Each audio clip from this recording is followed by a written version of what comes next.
Hello, this is Mark from I'm Organic Gardening, located in Zone 6B in the state of New Jersey. And welcome to part 2 of Worst Garden Season on YouTube. Just a little bit of a recap from part 1. This is our test field, and what I tried to do here is plant some winter rye up, and it's about 3 weeks ago. And I wanted to have that cover crop of winter rye to cover the soil, to reduce weed pressure, and also grow vegetables in here. It's not working the way I wanted to do because we've had the worst weather in the last 2 weeks since my last videos. We've had high temperatures, and I'll show you a short video of what I took on the Weather Channel that said how hot it was just last weekend. So this is what our temperature was over the weekend when we had our heat wave. Now it says that it's only 101 degrees, but if you notice underneath that 101 degrees Fahrenheit, it says it actually feels like 135 degrees outside. Plus we had over 18 inches of rain in the last 2 weeks, and this field just got flooded and saturated, and the plants are just stunted because they just remove all that oxygen out of the ground and the roots couldn't breathe and things are stunted. And I'll give you a close-up in a little bit of how those things are doing in the field right now. So that's the bad news. Now the good news. Behind me I have a field. So this field, I'll spin the camera around because I want to have you see where it is relative to this field. Right here, this field here is a raised mound. You can see it's about 2 feet tall off the ground, and it's about 30 feet wide and about 150 feet long. And that is a beautiful lush garden. So let's take a closer look. So here I have an extremely large raised bed. You can see how it just crests over the top here. We have corn growing in the background. There's 6 rows, about at least 50 feet long. And then in the front here, those large leaves in the front here are yellow squash. That's the same variety that I have in the field behind me, and it's the same corn. And off to the side here, I have some more yellow squash growing in a row. It goes from the front to the back. Now everything here is doing fine because I have drainage. I have, with all that rain that we got, it just went right through the soil. This is not a cover crop going in here.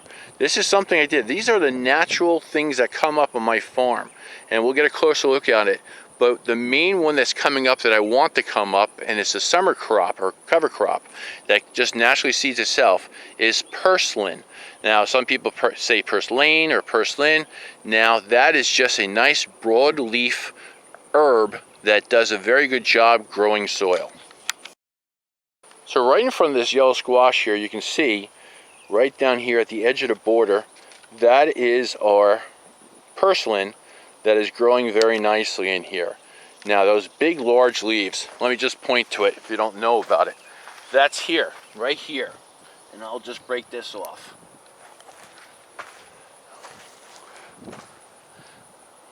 Let's get a better shot here. Now this herb, that's also excellent ground cover, does an amazing job, and it's fully edible. Now be careful. There's something that's similar to this that you might see and eat, and it's poisonous. Like I said, there's something very similar to this, and it's called hairy stem spurge. Now, just be careful. What you can see and identify it, and look it up on Google or your search engine, there'll be little white hairs coming off of here to identify it, and it'll also be a different color stem. Just be careful of it, learn about it, and then do not eat it or even come close to it. And what's nice about this purslane is that it stays a nice short cover crop, at least for the corn and also the yellow squash. It's also very good because it uses endomycorrhizal fungi in the soil to not to compete with the plant, but to share itself with the plant water and nutrients.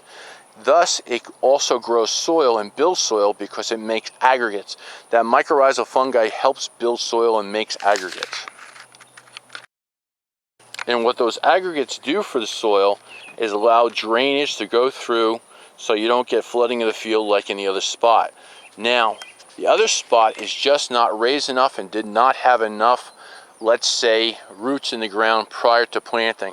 This whole area here that I planted up was actually, if you go back another video and I'll do a link, This is where I had the field that I did not touch early in the spring, and I did a video on it.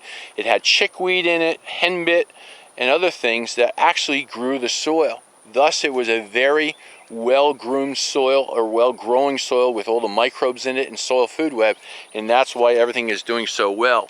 And you can see on the corn here that it's not a pale green. I don't fertilize it all. I don't use any manure on my farm. I just use leaf mold, and this is the result. This is where nature is working together with all the other things that grow naturally in the soil. You just have to, and that's what I'm trying to teach, is that you have to just find things that actually grow quicker than your cover crops so they can get to the height. And that's what I'm trying to do here, is to show you that all this corn, this sweet corn that was just planted, again, just 3 weeks ago, is out-competing and will out-compete some of the other weeds. Now, there's some other weeds in there. It's not perfectly weed-free, or things that I don't want in the ground. We just call weeds because people refer to that.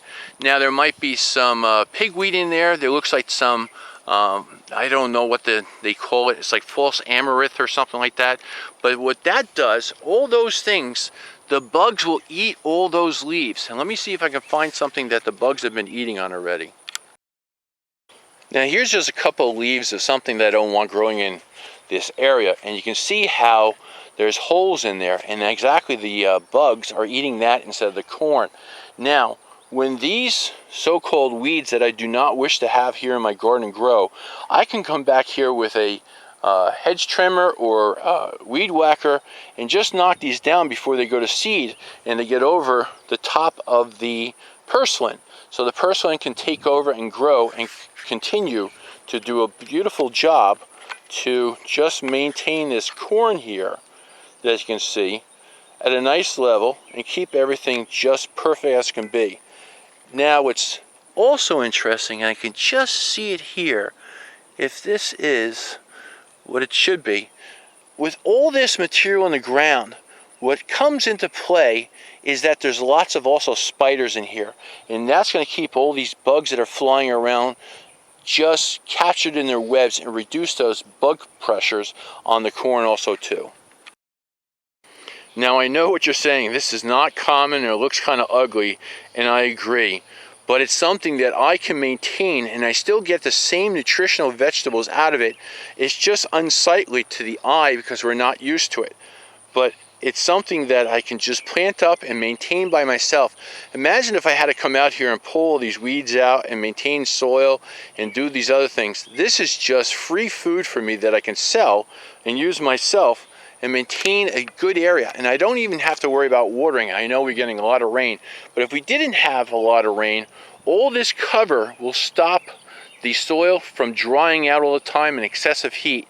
Now, again, we have another, say, 6 to 8 weeks to go before I get some corn, and probably another, say, 4 weeks to go before I get some squash. But all this can just maintain itself, and I don't have to do a single thing except come out here one time and plant up seeds and walk away. Now, again, I might have to cut some of the big weeds down so they don't get too tall, but at least it's manageable on a size scale that is very large, that one person can handle. And I have a 22-acre farm, so this helps me out immensely growing it this way in style.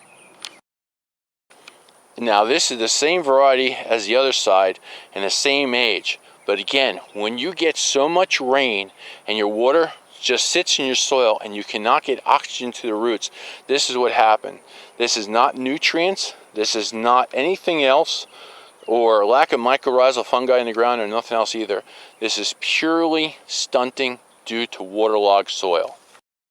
And this is happening because I left the soil without living roots in the ground for a long period of time.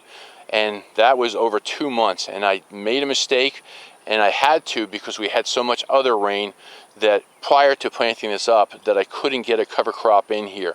And just like the other side, I didn't touch that cover crop, and I just whacked it down real quick, planted up new seeds into it, let the purslane come up, and it did fine. But you can see the difference immensely by not keeping a living root in the ground. And here you can see how weak that corn is doing also too, by just pure flooding of the soil. Now I moved over to the right of the sweet corn, and this here, these large plants here, and it does work. It just is all because of the weather. This is the now I moved over to the right of the corn, the sweet corn, and this is what I planted about 2 weeks ago before it started raining all over again. And what we have here is the beginning of some spaghetti squash that I planted. Now that's a nice healthy plant, but that's only very few. Probably out of 100 seeds, I can only see about, maybe 10 or 15 of them that actually did anything, but at least something. So I know what I can do is plant some spaghetti squash inside winter rye if everything was good in a normal season, and it will actually grow pretty well. Also growing in this 1 acre field, a lot of it, because of the heat and humidity, is called nutsedge. Now this is a just pain in the neck type of plant that grows. It doesn't help build soil. Does it hold the soil together? Yes, but that's the only thing it does. It is a non-mycorrhizal plant. It doesn't use endo or ecto, and that's listed. Nutsedge is listed, or sedge grass is listed on the bottom of the chart that I have in the link below, and that will tell you that this is basically just a nice green manure that actually will pull up nitrogen but will not help build soil. It is just there as a quick, easy repair for the soil, but it just holds into place. It doesn't actually build it or maintain it or nothing else either. It is just a band-aid to help for the 10 or 15 days because things are just bad in the environment. And this tiny little plant here is the watermelon I planted. I don't think that's actually very good to plant late in the season, but again, the environment stresses on it was very heavy and a lot. But we see it can germinate and actually possibly compete with the winter rye, so something to try again in the future. So the last item I want to show you here is those large leaves right in front of you. Now, that is butternut squash that I planted about 200 feet, and that goes right down the row. And now you can see those large leaves hopefully in the middle of your screen here, and I'll show you that as it goes right down the row towards the woods in the back. Now, I don't know if you can see it all, it's pretty bright out, but that has a good possibility. That's butternut squash. Now I don't know if I'm going to have enough time or how things are going to go, but that's something that will grow very quickly in this winter rye and also the nutsedge grass, and it can compete with it and get above that canopy and grow on top of it and actually produce something that I can eat later in the future and sell. I want to thank you so very much for watching today's video. And if you have any questions, please ask them. We're all here to learn, and I will see you again shortly with another video. And if you liked the video, please give it a thumbs up, and I'll see you again shortly. Thanks.